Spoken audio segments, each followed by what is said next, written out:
आपण बहुधा मार्ग चुकलेलो आहोत. कनकेश्वर मंदिर हे काय डोंगराच्या वरनं राहणार? अरे मग पायऱ्या आहेत.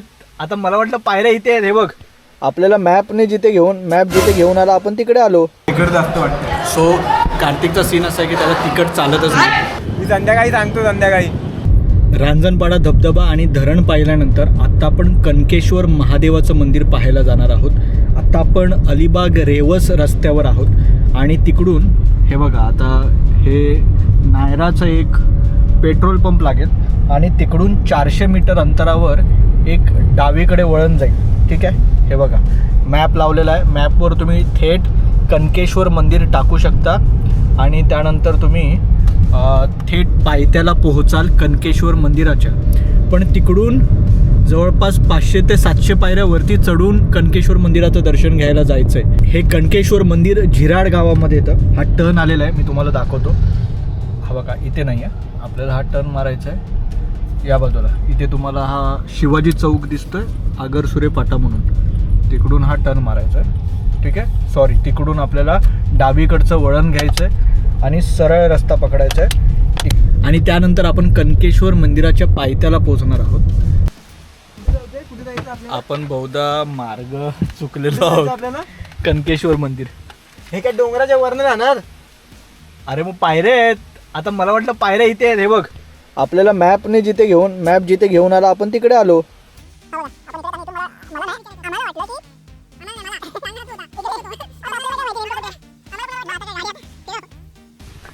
सो आता गाडी फिरवावी लागणार आहे आपल्याला आणि कनकेश्वर टेम्पल असं टाकल्यानंतर तुम्हाला चुकीचा मॅप दाखवला जातो. आता बाहेर जाऊ पुन्हा आणि मग ठरवू. मगाशी आपण वाट चुकलो होतो आणि आपण चुकीच्या ठिकाणी गुगल मॅपने दाखवल्याप्रमाणे गेलो होतो. तांत्रिकदृष्ट्या तुम्ही काय टाकणं अपेक्षित आहे तर कनकेश्वर टेम्पल स्टेप्स बेस असं टाका. त्यानंतर तुम्ही मापगावला येऊन पोचाल. मापगाव हे गाव आहे, त्या गावातून ही वाट पायऱ्यांची जी वाट आहे 550 पायऱ्या आहेत कनकेश्वर मंदिराकडे जाण्यासाठी. चालुक्यकालीन हे मंदिर आहे असं म्हटलं जातं कारण गुगल मॅपवर त्या पद्धतीनं तिकडे तुम्हाला आता आपण हे बघा जिथे आहोत तिकडे चालुक्य पिरियड श्री कनकेश्वर टेम्पल अशा पद्धतीने आहे, म्हणजे चालुक्यकालीन कनकेश्वराचं मंदिर. तर अर्थात आपण वर जाऊन आता त्या सगळ्या गोष्टी पाहणार आहोत. तर चला सुरू करूया. इकडे कोनशिला लावलेली आहे, त्याच्यावर माहिती आहे त्याप्रमाणे 550 नाही तर 650 पायऱ्या आहेत आणि सगळ्यात महत्त्वाचं म्हणजे इथून 5000 फूट अंतर असणार आहे. सगळ्यात महत्त्वाचं म्हणजे सोमवारी जर इथे आलात तर सकाळी किंवा पहाटे 5:30 वाजता हे मंदिर सुरू होतं आणि 8:30 वाजेपर्यंत रात्रीपर्यंत इथे दर्शनासाठी खुलं असतं. तर इतर दिवशी आलात सोमवार सोडून तर ते सकाळी 7 वाजता सुरू होतं ते संध्याकाळी 6:30 वाजेपर्यंत. चला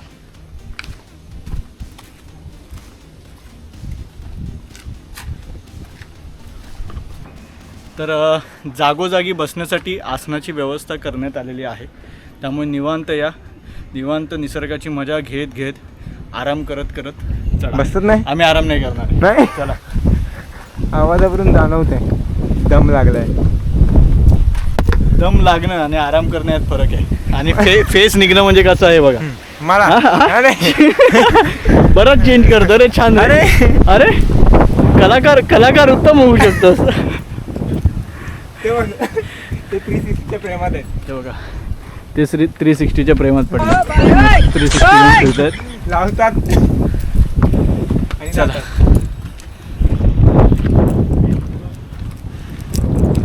हा चेहरा आता बघून ठेवा. थोड्या वेळात तिकडे फेस निघालेला दिसेल आपल्याला. असाच असेल. या. तुम्हाला वाटतं की तुम्ही आता टॉप केलाय तोपर्यंत तुम्हाला ही आणखीन एक कोनशिला दिसते. त्याच्यामध्ये दिलं आहे की 425 पायऱ्या अजून बाकी आहेत आणि 3700 फूट अंतर बाकी आहे. आणखीन एक गोष्ट या इथे जवळ काय असतं, तुम्ही मित्र वगैरे एकत्र फिरत असता आणि मग एकमेकांना चिडवण्याच्या नादात की अरे बसायचं की नाही, आराम करायचा की नाही, अजिबात नाही. हा प्रश्न निर्माण होतो. तिकडे बसलेत का? पण तुम्हाला एक चांगला सल्ला देतो की जर तुम्ही खरंच दमला असाल तर गपचूप बसा. उगाच स्पर्धेच्या नादामध्ये मजा मस्ती होते. उगाच कोणाला दाखवायला म्हणून काही गोष्टी करू नका. आणि हा खरंच चांगला सल्ला आहे. हा एकंदर आयुष्यात तुम्हाला खरंच उपयोगी पडेल की आपण काहीतरी नाही नाही नाही मी मी बसणार नाही, मी एवढं करेन. हां, स्वतः मनातल्या मनात काही गोष्टी ठरवल्या असेल की नाही टॉप करायचं आहे न थांबता, तर ते स्वतःपाशी ठेवा. कारण आपण स्वतःसोबत केलेली मस्करी किंवा इतरांसोबत केलेली मस्करी ही स्वतःच्या किंवा दुसऱ्याच्या जीवाला खातात होऊ शकते. ठीक आहे, जाऊया. पुढचा प्रवास बाकी आहे. 425 पायऱ्या बाकी आहेत. चला. पाऊण तास चालत आल्यानंतर श्री कणकेश्वर देवस्थान ट्रस्ट श्री पालेश्वर मंदिर या ठिकाणी लागतं. अजून इथून बराच मोठा टप्पा बाकी आहे.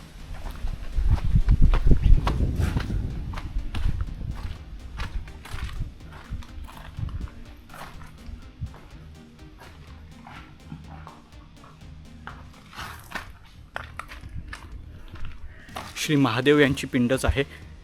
आणि अजून आपल्याला किती टप्पा गाठायचा आहे हे मी पुढे पोचल्यानंतर सांगतो. 3:30 वाजता दुपारी आम्ही निघालो होतो. आता बरोबर 4:15 झालेत. 45 मिनटं.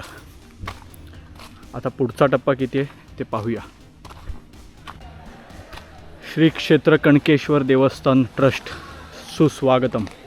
ओम नमः शिवाय. फायनली स्थानिक तरुण पोहण्याचा आनंद लुटत आहेत.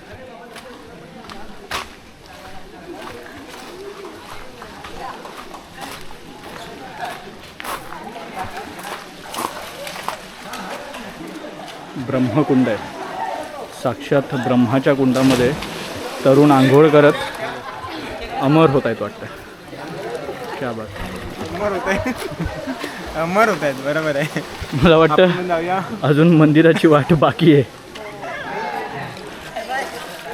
ही एक झलक दिली आहे भगवंतांनी की पोचलात जवळ. आंघोळकरांनी या. चला, वाट अजून संपलेली नाही. इथून अजून किती पुढे जायचं आहे माहीत नाही आहे. मला वाटतं बऱ्यापैकी आपण माथ्यावर पोचलेलो आहोत. टॉप केलेला आहे अर्थात माथा. आणि आता इथे इतर मंदिरं दिसायला लागलेत. चला.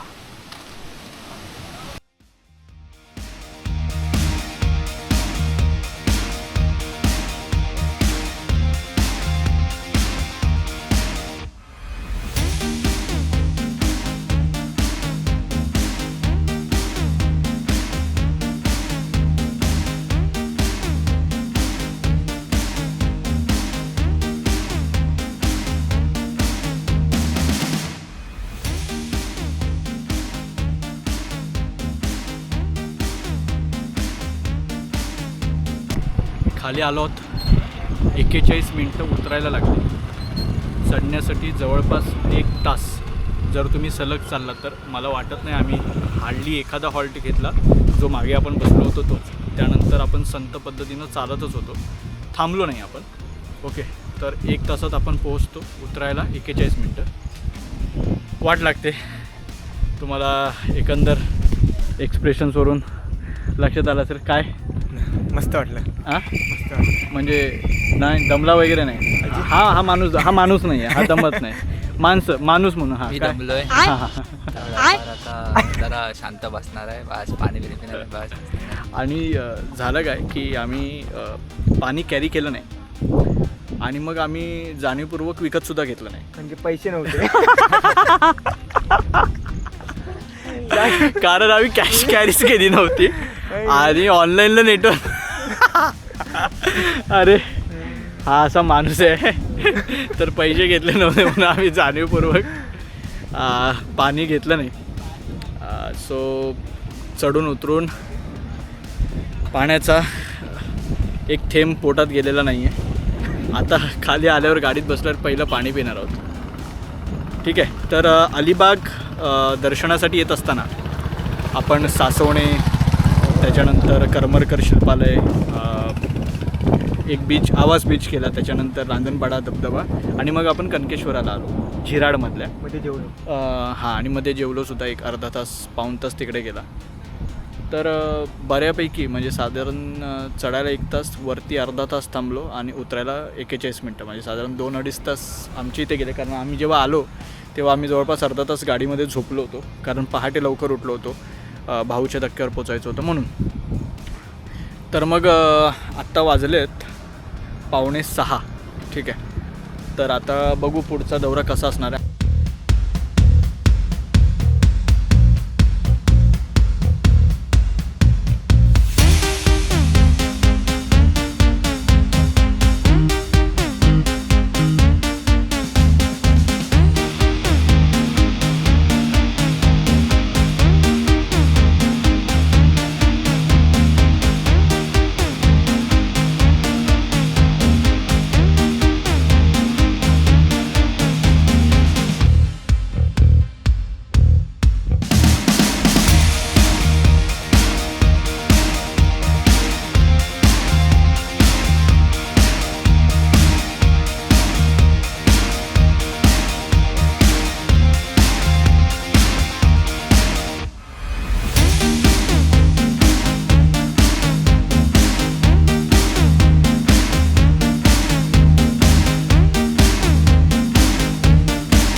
जय महाराष्ट्र, जय भारत. आज आपला दुसरा दिवस आहे. आज आपण आलो आहोत थळच्या समुद्रकिनाऱ्यावर. कालच्या दिवसाची सांगता आपण केली किहीमच्या समुद्रकिनाऱ्यात. थळमध्ये येण्याचं कारण असं की इथे फार गर्दी नाही आहे, निर्मनुष्य समुद्रकिनारा आहे आणि शांतता आणि एकांत अनुभवायचं असेल तर तुम्हाला थळचा समुद्रकिनारा हा उत्तम पर्याय असू शकतो. कारण अष्टागर म्हणजे ही अलिबागची जी किनारपट्टी आहे त्याच्यामध्ये जे ठराविक समुद्रकिनारे आहेत जिथे गर्दी आहे आणि काही ठराविक समुद्रकिनारे आहेत जिथे तुम्हाला ही शांतता अनुभवता येते, त्यापैकी हा थळचा समुद्रकिनारा. आणखीन एक कारण म्हणजे समोर आपल्याला खांदेरी आणि इकडे उंदेरी या 2 किल्ल्यांचं दर्शन होतं. ठीक आहे, त्याच्यामुळे आत्ता अर्थात पावसात खांदेरी किंवा उंदेरीवर जाता येत नाही, कारण पावसात ही बोट सेवा पूर्णतः बंद असते. पण किहीम बीचवरून किंवा थळवरून जर इथल्या स्थानिक जे मासेमारी करणारे आहेत किंवा ज्यांच्या बोटी आहेत स्वतःच्या, ती मंडळी तुम्हाला खांदेरी उंदेरीसाठी नेऊ शकतात. पाऊस यायला सुरुवात झालेली आहे. लवकरच आता आपण पुढे काय करणार आहोत तर इथून आपण बाजूला वर्सोली समुद्रकिनारा लागतो. वर्सोली आणि थळच्या समुद्रकिनाऱ्यामागे खडतर नावाची एक नदी आहे, ती पार करून आपण वर्सोलीला जाणार आहोत. तत्पूर्वी आपण इथूनच थळच्या समुद्रकिनाऱ्याला लागून त्यांची एक जेट्टी आहे तिकडे, तर त्या जेट्टीवर खूपलाडा नावाचा एक किल्ला आहे, त्याचे काही अवशेष आहेत ते पाहता येतात का पाहू. तिथे जाणं तितकं वर्थ आहे का हे सुद्धा आम्ही तुम्हाला सांगू आणि त्यानंतर आपण वर्सोलीच्या दिशेने आपला प्रवास पुढचा सुरू करू. चला. आणि हा एकांत, शांतता आणि स्वतःसोबत क्षण घालवायचे असतील तर थळचा हा समुद्रकिनारा तुमच्यासाठी उत्तम पर्याय ठरू शकतो. तर मग आता आपण खूपलडा किल्ल्याच्या दिशेने प्रवास सुरू करू. तिकडे जाऊन पाहू, तिकडून आपण वर्सोली समुद्रकिनाऱ्याकडे जाऊ. चला. थळ बाजारात असलेला खूपलडा किल्ला शोधण्यासाठी आम्ही खरं तर आलो होतो, पण किल्ला काय दिसत नाही आहे. अर्थात त्याचे अवशेष वगैरे असणार होते, तर मला वाटलं थोडे तरी असतील. पण आम्ही इथे एका मच्छी मारांच्या वस्तीत आहोत असं मला वाटतं. तर हे सगळे नेट्स दिसत आहेत आणि सुक्या मासळीचा जो घमघमाट असतो ना, की जो नाकात शिरतो एकदम, अगदी तसंच काहीतरी आहे.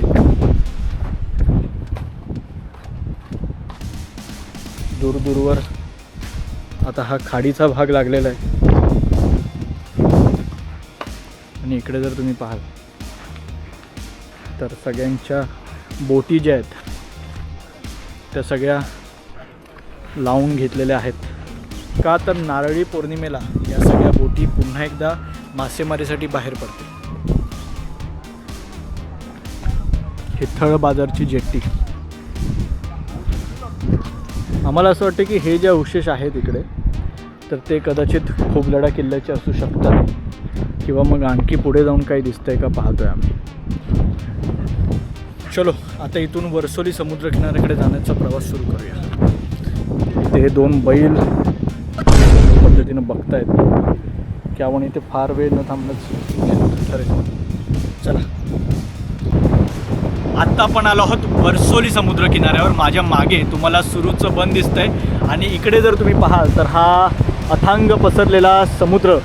आणि इथे आल्यानंतर एकतर लक्षात येतं आहे की अलिबागचे जे काही समुद्र किनारे आहेत तर त्यात कसा फरक आहे की अलिबाग रेवस हा जो रस्ता आहे, म्हणजे मांडवा जेट्टीकडून आपण जिथून आलो बाजूलाच रेवसचं सुद्धा बंदर आहे, तर अलिबाग रेवस रस्ता याला म्हटलं जातं. तर या रस्त्यावर जे सगळे समुद्रकिनारे आहेत तर त्यात दोन प्रकार आहेत. एक जे आहेत ते खूप आत आहेत महामार्गापासून, म्हणजे तुमच्या अलिबाग रेवस रस्त्यापासून, आणि काही आहे ते जवळ आहेत. त्याच्यामुळे जी सर्वाधिक गर्दी आहे ती या रस्त्यापासून जवळ असलेल्या समुद्रकिनाऱ्यांवर आहे, जसं की किहीम असेल, वर्सोली असेल आणि आता पुढे अलिबाग. तर हा एक फरक तुम्हाला लक्षात आला. त्याच्यामुळे थळचा समुद्रकिनारा असेल, सासवणेचा समुद्रकिनारा असेल किंवा आवासचा समुद्रकिनारा असेल तर यामध्ये तुम्हाला या ठिकाणी गर्दी जाणवली नाही. त्या तुलनेत वर्सोली आणि अलिबाग आणि किहीम या 3 समुद्रकिनाऱ्यांवर तुम्हाला गर्दी जाणवते. आणि दुसरी महत्त्वाची गोष्ट, जे वॉटर स्पोर्ट्स आहेत, पाण्यातले खेळणारे जे वेगवेगळे खेळ आहेत तर हे सगळे तुम्हाला या 3 किनारपट्टीवर दिसतील, इतर ज्या 3 किनाऱ्यांची नावं घेतली त्या तुलनेत. ते झालं. त्याच्यानंतर वर्सोलीवर खूप छान पद्धतीनं वेगवेगळे खाद्यपदार्थाचे दुकानं आहेत. त्यानंतर इकडे प्रसाधनगृहांची चांगली सोय आहे. इतर ज्या ठिकाणी आता आपण याच्यापूर्वी जाऊन आलो तिथे कुठेही तितक्या उत्तम पद्धतीची प्रसाधनगृहं होती ती फक्त बनवून ठेवलेली होती आणि अशीच धूळकात पडलेली होती आणि किंवा अस्वच्छ होती. तर या ठिकाणी तुम्हाला उत्तम पद्धतीचं प्रसाधनगृह आहे. आत्तापर्यंत ज्या समुद्रकिनाऱ्यांवर आलो त्यापैकी वर्सोलीचा समुद्रकिनारा निश्चितपणे उत्तम आहे. अजून आपल्याला अलिबागच्या समुद्रकिनाऱ्यावर जायचं आहे. मागे तुम्हाला हा बोनस असू शकतो सुरूची बन. सुरूचं बन आणि समुद्रकिनारा हे एक वेगळं सूत्र तुम्हाला इथे पाहायला मिळतं, एक वेगळं कॉम्बिनेशन आहे. आणखीन एक गोष्ट, मी इथे एक सीन तुम्हाला टाकतो तर तो आहे ना, मी मगाशी म्हटलं ना की खडतर नदीमधून वाहते थळ समुद्रकिनारा आणि वर्सोली समुद्रकिनाऱ्याच्या मध्ये, तर तो मधला जो पॅच आहे ना तो पाहण्यासारखा आहे. तर तो मी आता इथे तुमच्यासोबत शेअर करेन.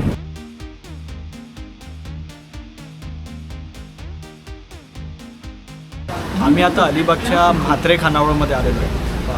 मला वाटतं 1.5-2 वर्षापूर्वी आम्ही म्हात्रे खानावळीला आलो होतो. आता एकदम चकाचक झाले इकडे. आणि तेव्हा आलो होतो तेव्हा एकदम बैठ्या स्वरूपात आणि घरगुती टाईप असं छान होतं आणि बेस्ट चव होती. त्याच्यामुळे आम्ही ठरवलं होतं की अलिबागला गेल्यानंतर म्हात्रे खानावळीत जेवायला जायचं. सो आता आतमध्ये वेटिंग आहे, बाहेर जागा आहे तिकडे, पण जरा बाहेर इथे बसणं जरा थोडं ऑकवर्ड होतं. त्याच्यामुळे म्हटलं जरा आतमध्ये जाऊन बसूया, कारण रिव्ह्यू वगैरे पण द्यायचे आहेत. आता बाहेर इथे शूट वगैरे करणं तेवढं हे नाही वाटणार, कारण सगळे बघत असतात, कॉन्शियस व्हायला होतं. पण अलिबागमध्ये आलात ना तर म्हात्रे खानावळमध्ये नक्की खायला या. आणि तुम्ही ह्याच्यावर गुगल मॅपवर सुद्धा म्हात्रे खानावळ टाकला तर तुम्हाला भेटून जाईल. ठीक आहे, आता आतमध्ये जाऊ आपला नंबर लागल्यावर आणि त्याच्यानंतर जेवू आणि तुम्हाला रिव्ह्यू देऊ. ठीक आहे.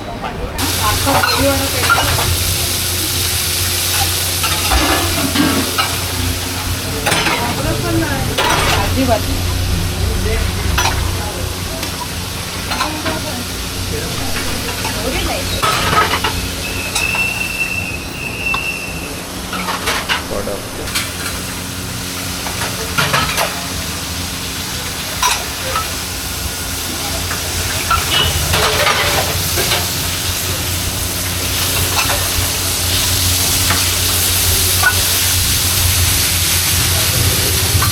फायनली बसायला जागा मिळाली आहे. आम्ही 3 थाळ्या मागितल्या. एक आहे सुरमई थाळी, ती आहे चिकन थाळी आणि ते व्हेज.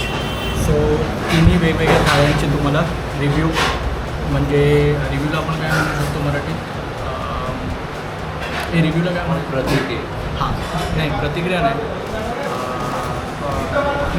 ठीक आहे, रिव्ह्यूला काय मराठी शब्द असेल तर तुम्ही सांगा, आता लगेच आठवत नाही आहे. तर ते रिव्ह्यू देतो आणि लेट्स सी खायला सुरुवात करतो.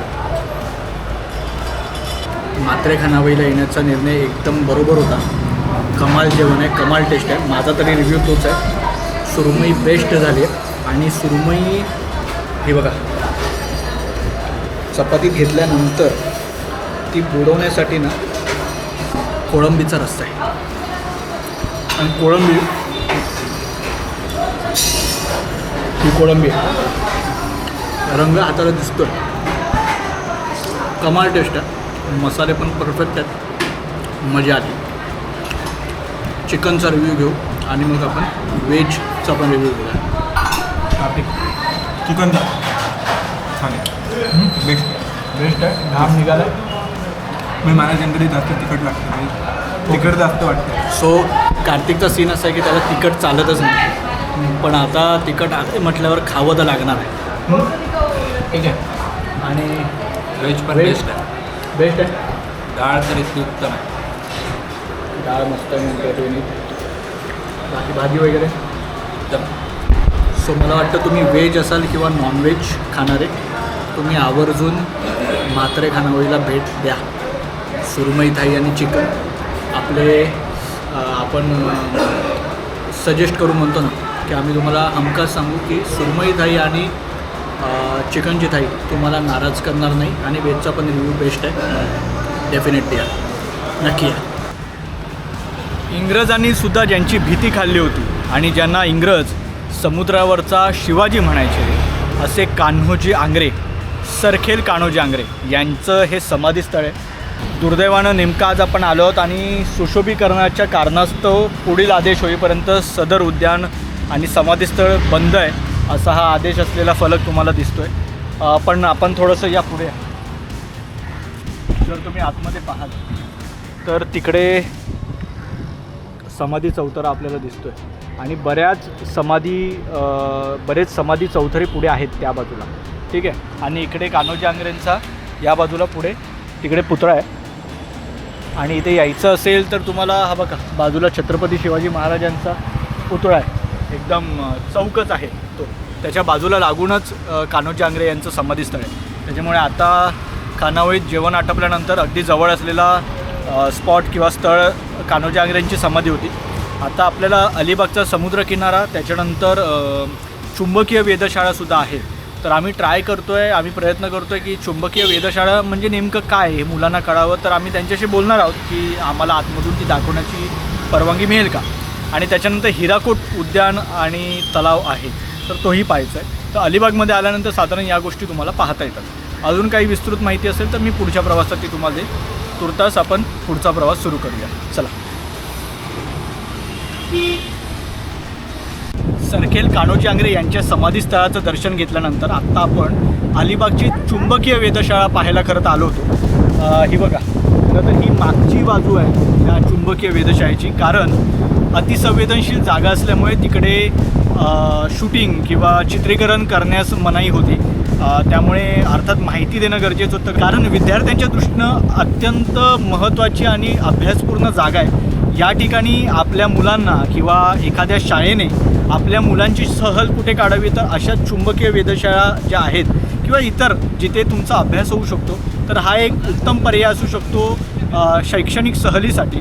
तर त्याची माहिती म्हणजे समजा तुम्हाला या ठिकाणी येऊन सहल काढायची असेल तर इकडचे जे इन्चार्ज आहेत त्यांना इथे येऊन भेटावं लागतं, त्यांची रितसर परवानगी घ्यावी लागते, त्यानंतर ते वेळ देतात आणि त्यावेळी तुम्ही ती सहल आणू शकता. आता ही चुंबकीय वेधशाळा का महत्त्वाची आहे तर त्याची अनेक कारणं आहेत. खरं तर ही चुंबकीय वेधशाळा आधी मुंबईमध्ये होती, तर मग मुंबईमध्ये इतर विजेच्या सगळ्या गोष्टी, ट्राम आली, त्याच्यानंतर वायरी आल्या किंवा तारा वगैरे सगळ्या ज्या बसवल्या गेल्या, त्याच्यामुळे तिकडे हे चुंबकीय वेधशाळेचं काम करणं थोडंसं कठीण होत होतं. म्हणून मुंबईपासून दूर अलिबागच्या या किनारपट्टीवर ही वेधशाळा त्या काळी बांधण्यात आली. ठीक आहे. आणि ही एका खास दगडापासून तयार करण्यात आलेली आहे. ही जी इमारत बांधलेली आहे ती खास करून पोरबंदर स्टोन या नावाचा दगड वापरून बांधण्यात आलेली आहे. पृथ्वीच्या गर्भातील चुंबकीय ज्या काही हालचाली आहेत त्याचा वेध घेण्यासाठी, त्याचा अभ्यास करण्यासाठी म्हणून या वेधशाळेचा उपयोग केला जातो. अलिबागला आल्यानंतर शांत संध्याकाळ अनुभवायची असेल तर हिराकोट तलाव हा उत्तम पर्याय तुमच्यासाठी असू शकतो. कान्होजी आंग्रे यांनी हिराकोट त्या काळी बांधला होता आणि त्याच्या बाजूलाच हा तलाव बांधून घेतला होता. हिराकोटची जी इमारत आहे ती आता इकडचं कारागृह, मध्यवर्ती कारागृह म्हणून ती वापरली जाते. त्याच्यामुळे हिराकोट प्रत्यक्ष पाहता येणार नाही, मात्र हिराकोट तलाव आपल्याला पाहता येतो.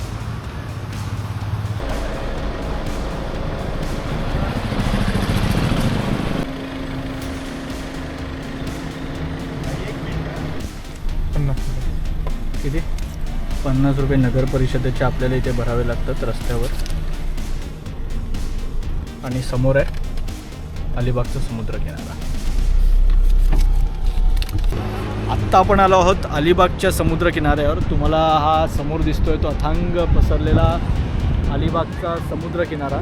आणि अलिबागला आल्यानंतर आजचं शूट अलिबागचं सोड आताचं शूट, याच्या पुढचं अलिबागचं सगळं शूट कार्तिक करणार आहे. अलिबागची या समुद्रकिनाऱ्याची माहिती आपल्याला कार्तिक देणार आहे.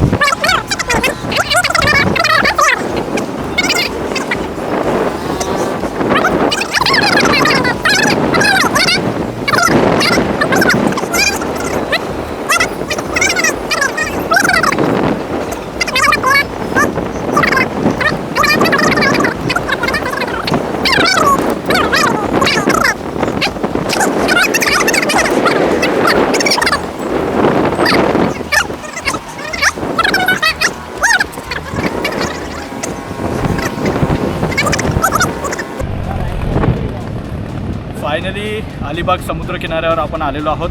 इथे काही ATV बाईक वगैरे आहेत किंवा ही घोड्यांची रपेट आपल्याला मारता येणार आहे. आपल्या ATV बाईकचं काय कसं काय शुल्क आहे? 200 रुपये पर पर्सन आहे दादा. आपला एक फ्लॅगलेला असतो, आपला 1 ते 1.5 किलोमीटरचा राऊंड असतो. 1 ते 1.5 किलोमीटरचा राऊंड भेटतो. एक फ्लॅगलेला असतो आपल्या तिकडे. फ्लॅगला तुम्हाला तिकडे नेणार, एक नॉर्मली छोटासा व्हिडिओ काढून देणार. ओके. एक 10 सेकंदाचा आणि परत रिटर्न त्या साईडला घेऊन. ठीक आहे. आलं ना, लक्षात आलं. साधारण 200 रुपये प्रति माणशी. आणि एका वेळी साधारण किती? मॅक्स टू मॅक्स 2 बसू शकतात. 3 बसतात, 4 बसतात. मॅक्स टू मॅक्स 3 ते 4 बसू शकतात. अर्थात तुम्ही थोडं 3-4 म्हटलं त्यांच्याशी निगोशिएट करू शकता. 3-4 असले का ॲडजस्ट करून घेतो आपण. ठीक आहे. आणि पुढे कुठेतरी त्यांचा काळा झेंडा लावलेला आहे. तिकडे ती मंडळी राऊंड मारून देतात आणि तुम्हाला तुमचा व्हिडिओ पण काढून देतात. सो फक्त राईड नाही आहे, तुम्हाला एक आठवणसुद्धा व्हिडिओच्या माध्यमातून मिळू शकते. आणखीन एक गोष्ट, अलिबाग समुद्रकिनाऱ्यावर आल्यावर ना, हा बघा समोर आपल्याला अलिबागचा किल्ला दिसतोय. अर्थात अलिबाग किल्ल्याचा विस्तृत व्हिडिओ पाहायचा असेल तर आपल्या रोडविल राणे या चॅनलवर तुम्हाला हा व्हिडिओ पाहता येईल. पण आता काही मंडळी आता पायी चालत जाताना दिसत आहेत, समुद्राच्या लाटा तुम्हाला दिसत आहेत. पण मी जस्ट आता मित्राशी बोलत होतो, त्याच्याकडून असं कळलं की मी जस्ट म्हटलं की कोणीतरी स्थानिक असेल, कारण पावसात बोटिंग वगैरे बंद असतं अलिबाग किल्ल्यावर. पावसात बंद असतं, पावसाळ्यात बोट, वॉटर स्पोर्ट राईड वगैरे सगळं बंद, म्हणजे वॉटर स्पोर्ट वगैरे सगळे पावसाळ्यात बंद असतात. तर मी म्हटलं कोणतरी स्थानिक वगैरे जात असतील. तर मग त्याने एक गोष्ट सांगितली की तूच सांग की कसं तुम्ही स्थानिक कसे जाता? आम्ही जर जातो ते म्हणजे या साईडून, या भागावरून माती जरा पडकोटाच्या भागात, पडकोटाच्या भागातून. कारण का या साईडून जाऊन मग आता मुख्य द्वार मध्ये आहे. बरोबर. ते 2 साईड दिसतात ना, हां हां, तिथून स्ट्रेट मुख्य द्वार मध्ये आहे. बरोबर. पण जाताना आम्ही या साईड जातो, कारण का ती जायची सगळ्यांना म्हणजे रूटच तो आहे. त्या साईड जे स्थानिक आहेत त्यांना रूट तो माहिती आहे. बरोबर. ओके, आलं लक्षात. पडकोटाचा जो भाग आहे ना आणि मूळ किल्ला त्याच्या मधोमध, कारण पडकोटाचा हा भाग आहे आणि इकडे ना त्या शिवकालीन जेट्टी आहे. ओके, बंदर आहे छोटंसं. इकडे तेव्हाची गलबतं वगैरे नांगरली जायची. तर ही मंडळी काय करतात, इकडचा भाग हा थोडासा उंच आहे, त्याच्यामुळे ते बघा ती मंडळी चालत आहेत त्यांच्या इथपर्यंतच आहे पायाच्या, आणि जी मधून चालत आहेत त्यांच्या गुडघ्यापर्यंत नाही, गुडघ्याच्या वर आलेलं आहे पाणी. सो त्यांनी सांगितल्याप्रमाणे वळसा घालून तुम्ही गडाकडे जाऊ शकता. ठीक आहे, तर ही एक माहिती आहे. आणि आता काय, आता आम्ही पण विचार करतोय या राईडचा आस्वाद घ्यायचा आणि मग बाकी बघूया. चला मग राईडचा आस्वाद घेऊया. या विनी, तुम्ही पण या आणि तुम्ही सुद्धा या. म्हणजे काय आमच्या दोघांचे जरी दादा ॲडजस्ट करणार असला तरी आम्ही 100% बाकीच्या मंडळींना पण आपण घेऊ आपल्यासोबत.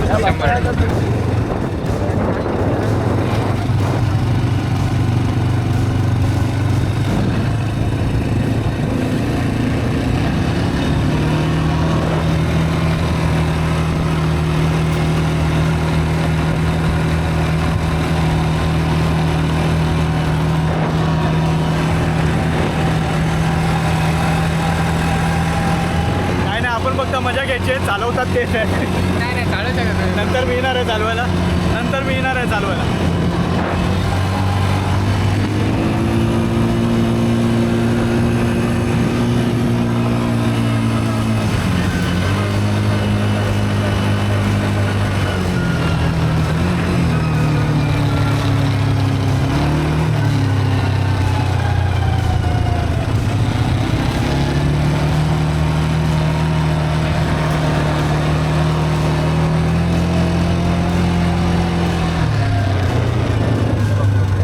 ओके.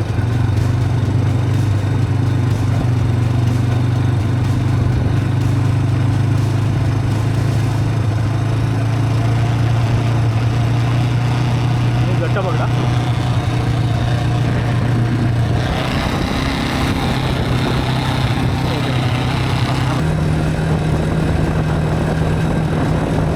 मध्ये असं टर्न घे. फ्लोमध्ये स्पीड कमी करू ना जरा. हे आपण मगाशी आपण इकडे होतो. बोला.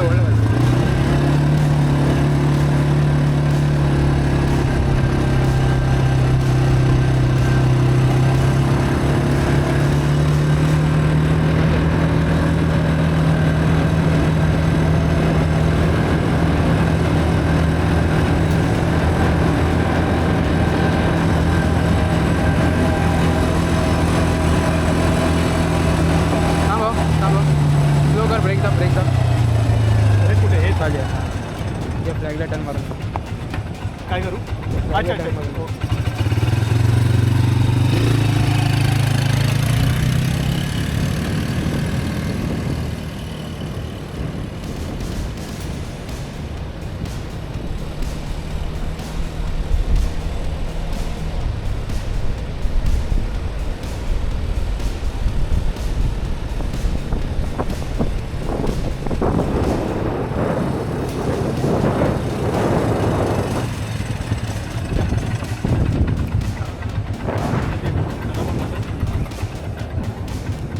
चालवली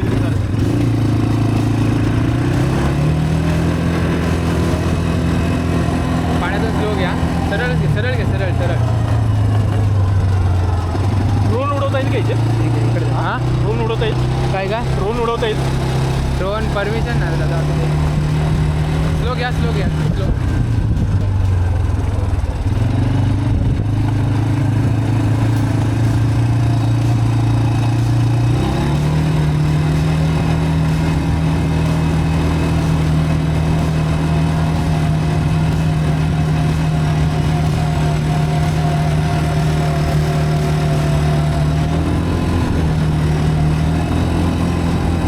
ऑनलाईन आहे ना पेमेंट?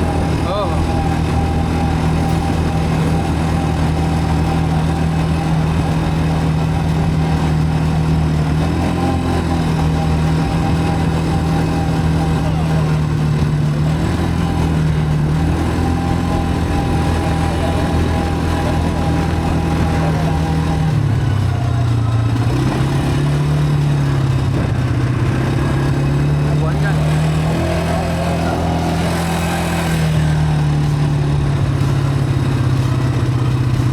स्पीडमध्ये टर्न मारला तर गाडी पलटी होते.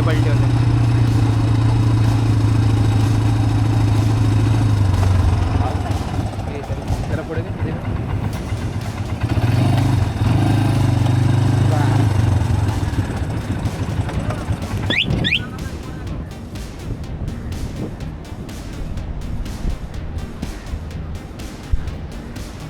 ऑसम एक्सपिरियन्स होता, थोडंसं वेगळं. आम्ही पहिल्यांदाच असं काहीतरी ट्राय केलं होतं. जनरली समुद्रकिनाऱ्यावर गेल्यानंतर असं काही अनुभव घेणं तसं आवडीचं नव्हतं आधीपासून. तर आता ट्रॅव्हल चॅनल सुरू केलं म्हटल्यानंतर असे वेगवेगळे अनुभव घ्यायला पाहिजे आणि ते तुमच्यापर्यंत पण पोचवायला पाहिजे. सो 200 रुपये प्रति माणसी याचं शुल्क आहे आणि कधी आलात तर नक्की त्याचा अनुभव घ्या. मस्त अलिबागचं हे सुंदर वातावरण अनुभवतो आहे आणि सांगण्यासारखं काय म्हणजे आता अलिबागला या मस्त फिरा. अलिबागचा हा भाग कदाचित आम्ही अलिबागच्या समुद्रकिनाऱ्यावरच संपवू. छान घोड्यांची रपेट असेल. आता पावसात तर कुलाबा किल्ल्याचं दर्शन बंद आहे, पण छान वातावरण अनुभवायला तुम्ही येऊ शकता. जेवणाचा बेस्ट स्पॉट आम्ही तुम्हाला सांगितलेलं आहे आणि अलिबागमध्ये आल्यानंतर इतर काय काय गोष्टी फिरायच्या त्याही आपण सांगितलेल्या आहेत. अलिबागचं अंतर्गत दर्शन घ्यायचं असेल तर रिक्षाचे काय दर असतील ते आम्ही विचारतो आणि तेही तुम्हाला सांगतो. बाकी भेटत राहू, बोलत राहू आणि आता कदाचित आम्ही आता पुढचा जो भाग आहे रेवदंडाच्या दिशेने आम्ही आमचा प्रवास सुरू करू. आक्षी बीच असेल, नागाव बीच असेल, त्याच्यानंतर चौलसारखं मंदिरांचं गाव असेल सगळ्यात बेस्ट आणि त्यानंतर रेवदंडा आणि मग तिकडून आपण श्रीवर्धन तालुक्यात प्रवेश करणार आहोत. म्हणजे आता हा अलिबाग तालुका संपला. अलिबागनंतर मुरुड तालुक्यात, मुरुड तालुक्यातून श्रीवर्धन तालुक्यात. तर हा प्रवास असा सुरू ठेवूया.